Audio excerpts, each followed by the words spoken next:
रविंद्र जडेजा की पत्नी को टिकट देकर फंस गई बीजेपी। जडेजा की बहन बोली भाभी कमजोर उम्मीदवार। बीजेपी के लिए कभी भी आसान नहीं रही जामनगर नॉर्थ सीट। क्या है जामनगर नॉर्थ सीट का समीकरण जिससे मुश्किल में रीवाबा। बीजेपी ने जामनगर नॉर्थ सीट से रीवाबा रविंद्र जडेजा को टिकट दिया है। रीवाबा टीम इंडिया के ऑलराउंडर रविंद्र जडेजा की पत्नी है। सेलिब्रिटी को टिकट मिलने से जामनगर सीट चर्चाओं में आ गई है, लेकिन जिस सीट से रीवाबा को बीजेपी ने टिकट दिया है वहां से जीतना आसान नहीं है। जामनगर नॉर्थ सीट परिसीमन के बाद 2012 में अस्तित्व में आई थी और पहले ही चुनाव में इस सीट पर कांग्रेस को जीत मिली थी। 2012 का चुनाव बीजेपी ने नरेंद्र मोदी के नेतृत्व में लड़ा था।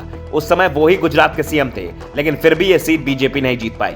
जामनगर नॉर्थ से धर्मेंद्र सिंह ने कांग्रेस की टिकट पर चुनाव जीता, लेकिन 2017 में विधानसभा चुनाव से पहले धर्मेंद्र सिंह कांग्रेस छोड़कर बीजेपी में शामिल हो गए और बीजेपी के टिकट पर चुनाव लड़े।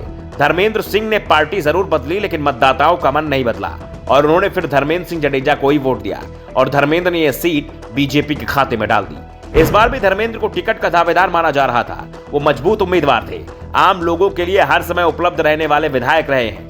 क्षेत्र में हर व्यक्ति की उन तक सीधी पहुंच रही है। बीजेपी ने धर्मेंद्र सिंह को टिकट नहीं दिया तो उन्होंने निर्दलीय चुनाव लड़ने का फैसला ले लिया। अब धर्मेंद्र रीवाबा के लिए मुसीबत बन गए हैं, क्योंकि बीजेपी के कई स्थानीय नेता धर्मेंद्र सिंह के प्रचार में जुट गए हैं। दूसरी ओर रीवाबा ने जब नामांकन किया तो उनका पूरा परिवार ही साथ नहीं दिखा। रीवाबा की ननंद यानी रविंद्र जडेजा की बहन ही रीवाबा के साथ नहीं दिखाई दी। नैनाबा जामनगर में कांग्रेस उम्मीदवार का चुनाव प्रचार करती दिख रही हैं। वैसे नैनाबा ने रीवाबा के खिलाफ कांग्रेस से टिकट भी मांगा था, लेकिन कांग्रेस ने परिवार में महाभारत न हो जाए इसलिए नैनाबा को टिकट नहीं दिया और बीपेंद्र सिंह जडेजा को मैदान में उतार दिया, जिनके प्रचार में नैनाबा भी जुट गई है। रविंद्र जडेजा की बहन ने तो रीवाबा को कमजोर उम्मीदवार बता दिया। कहा कि भाभी को टिकट देकर बीजेपी ने अपनी एक सीट कम कर दी है। धर्मेंद्र सिंह को टिकट मिलता तो बीजेपी की जीत की उम्मीद ज्यादा होती, क्योंकि वो मजबूत उम्मीदवार थे। अब वो निर्दलीय लड़ रहे हैं तो रीवाबा की स्थिति और कमजोर हो गई है। नैनाबा ने कहा कि लोग सेलिब्रिटी को देखना और उनसे मिलना पसंद करते हैं, लेकिन ऐसे लोग कभी भी अच्छे जनप्रतिनिधि नहीं होते हैं, इसलिए उनको अब चुनते नहीं है। वैसे ये कोई पहला मौका नहीं है जब ननंद भाभी आमने सामने आए हैं। इससे पहले 2021 के निकाय चुनाव में भी दोनों आमने सामने थे।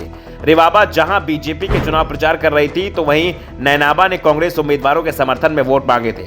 इस बीच जब रीवाबा से सवाल किया गया कि जडेजा की बहन उन्हें कमजोर उम्मीदवार बता रही हैं, तो उन्होंने कहा कि भाभी फ्लो में ऐसा बोल गई होंगी। वैसे भी वो दूसरी पार्टी के नेता हैं और जाहिर सी बात है कि अपने दल के पक्ष में ही बात करेंगी। हमारे घर में वो सबसे बड़ी हैं, इसलिए मैं उनके खिलाफ कोई बयान नहीं दूंगी, लेकिन चुनाव जीतकर जरूर साबित कर दूंगी कि मैं कितनी मजबूत उम्मीदवार हूं। दूसरी ओर रविंद्र जडेजा ने भी अपनी पत्नी रीवाबा के लिए चुनाव प्रचार शुरू कर दिया है। उन्होंने जामनगर नॉर्थ के मतदाताओं से रीवाबा के लिए वोट मांगा है।